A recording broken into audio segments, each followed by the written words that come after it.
transformed. Jillian Haslam, from growing up in poverty to becoming a successful business executive, Jillian Haslam's journey is a powerful testament to resilience.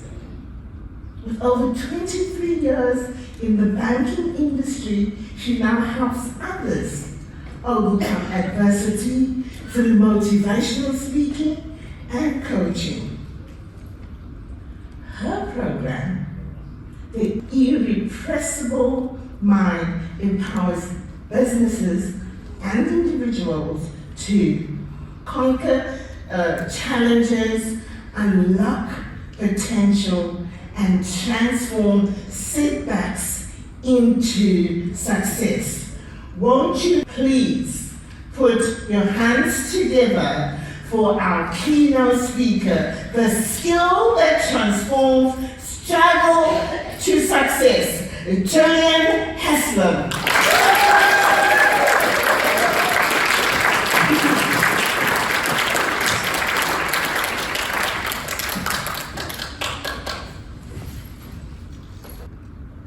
What is the first thing that a child is taught in school when they first start school? Can anyone tell me what is the first thing they are taught?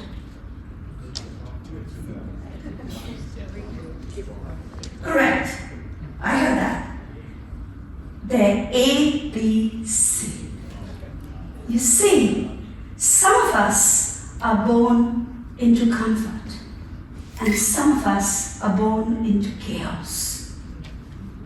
But all of us have the ability to decide what comes next.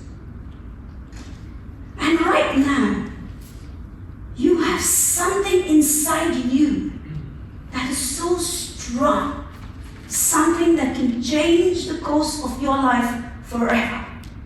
Not next year, not next month, but now. It's as easy as A, B, C. A, your attitude. B, your behavior. And C, our communication.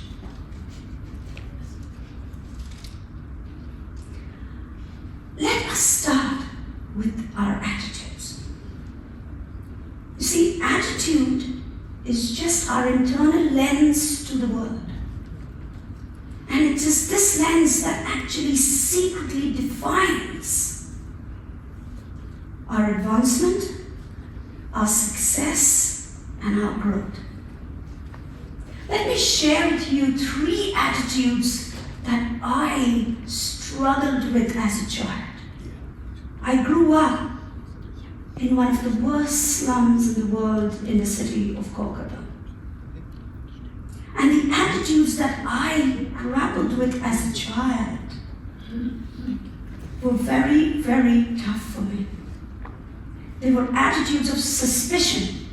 I trusted no one. Because every offer that came to me came with conditions or shame. Then there was the attitude of surrendering. I surrendered everything. Even before the opportunities came to me, I just surrendered. Take it, have it, don't put me forward, that's all I ask. And then there was this deep-seated sadness. The sadness that I couldn't lift as a child. The sadness that I couldn't understand how other children were so happy. But I just wasn't. Let's contrast this to the attitudes that the little ones were facing, the little ones who were in school with me. They had attitudes of confidence. They were so confident. They were out there, they were ready to stand up in class, they were ready to deliver, they were ready to run and race and play. I always took a step back. was this attitude of courage. They had this attitude of courage. They wanted to be more. They felt they could be more. They put themselves forward. And I couldn't understand why I just couldn't do that. And then they had this attitude of conviction. They believed that they were going to be someone. They believed that they were going to go places. They believed that when holiday time came, they would go on holidays. They believed that they were going to have great lives. I just didn't. You see, but I had to slowly let go. I had to let go of this pain that held me back, and I had to start to think from a place of purpose. And I had to make sure that if I was going to change my life, I couldn't hold on to this pain forever. Let's ask you a question. Are there any attitudes that you feel are holding you back? Anything that you can think, wow, maybe I need to choose a new attitude, maybe it can get me further in life. Let's talk a little bit about behavior. Our behavior is nothing except the visual expression of our beliefs. It is the bridge between our thoughts and our outcomes. But it's this particular place in our minds that once again held me back with my behaviors. Now my behaviors was behaviors of anger. I was not an angry, very angry child in that respect, but I was angry that I had all my limbs, all my senses, but yet there was something deep inside that was missing. Something that I couldn't shift. Something that kept holding me back. When I looked at the other children, I felt, I'm just like you. I'm no different from you. But then, what is stopping me? Then I had this behavior of being unwilling to get attached to anyone. And that happened because when we were little ones, we stayed under a flight of stairs. And my mom took us from one person's house to the other. Sometimes we were allowed to stay, and sometimes we were asked to move on.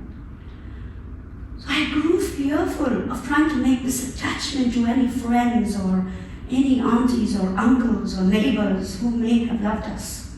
So I suffered with this behavior of, don't get attached to me because I'm not going to be here for a while.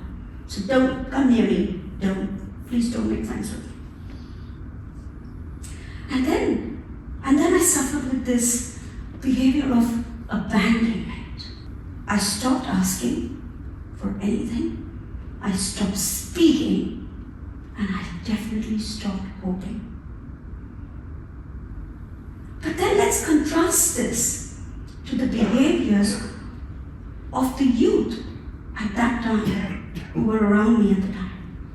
They had these behavioral patterns of enthusiasm.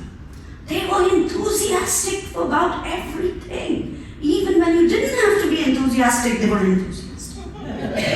Yes! And I was wondering what's happened to me. And then they had this behavior of, this curiosity. I used to think of them as little explorers. They wanted to explore everything. They were curious about everything. They skipped class to go and explore everything. I would never ever dream of skipping class. Oh, never. And then they had this behavioral pattern of entitlement. They actually believed that everything the school had to offer was theirs. They actually believed that all of the resources was theirs to be taken, theirs to be used. I, on the other hand, would always step back from everything. If it was sports day, I always made an excuse that I wasn't well and go to the back of the queue. See, what happened there was that they were trained into belief. I was trained into silence. Let me take you back a while. I was 8 years old when I was already a little mom. I had lost 4 siblings, one after the other, to malnutrition and poverty. It was as though death took one of us and left one of us and took one of us and left one of us. We were reduced to living under a flight of stairs. My father was a captain in the British Army and was transferred to India at the time. But because of the service that he had delivered, he had one cardiac arrest after the other and was then admitted into the Salvation Army, where all servicemen are taken in Calcutta to get treated. We lost even the little place that we had, and we were reduced to living under a flight of stairs with my mom on a plastic sheet. And it was from there that my mom took us to one person's house and the other. They kept us for a day or two and then asked us to move on. When my dad got well, he took us to our own home, which was a little room, 8 by 10 feet, in one of the biggest slums in the world. But for me, it was excitement. It was my first home. I was delighted. We filled water from a tube well. There was hardly any electricity. We would have been very, very fortunate if we had 1 meal a day. And we shared 3 toilets with almost 3,000 people, with no sanitary conditions at all. That's where I grew up. Let me tell you all about one minor time when I was in school. And it was the first time when the teacher called all of us into a room and said, "We are going to now work on a play, an event." And I thought, this time I am going to put my hand up no matter what happens. And the teacher said, "Who wants to play the part of Mary Magdalene? Who wants to play Angel Gabriel?" I put my hand up. And from the back, another little one shouted, "You should put your hand down, because in any case you can't afford the kit. You can't afford anything. You're not going to be able to even get anything on time. And like last year, we're going to get to the very end of our rehearsals and then there's not going to be time for anyone else to rehearse, so it's better you put your hand down now." That didn't just shake me to the core, it silenced me. It wasn't a decision then that I had made that I would stay silent. It was a mechanism. It was a decision that I had taken after years and years of unkindness and cruelty, that I was taught that sometimes speaking up can be very, very dangerous. The world does not want to hear from girls like me, poor, unpolished, and unwanted. I had decided that. But that brings me to the most important part of my talk today, the C, communication.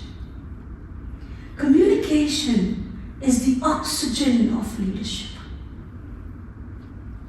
It is the gateway of relationships, and it is the bridge that can turn any amount of pain to purpose. And I would like you to remember today that whether you're born in a boardroom, or you're born in a broken home, or you're born in a poor home, your past is a place of reference, not residence. Public speaking in particular saved me. So if you're wondering what comes comes next, you just need to remember that it's all up to you. It truly is as easy as A, B, and C. All we need to do is to choose a new attitude, to practice a new behavior, and to own our communication. You don't need permission, you don't need perfection, and you definitely don't need validation. It is truly as easy as A, B, and C. Thank you.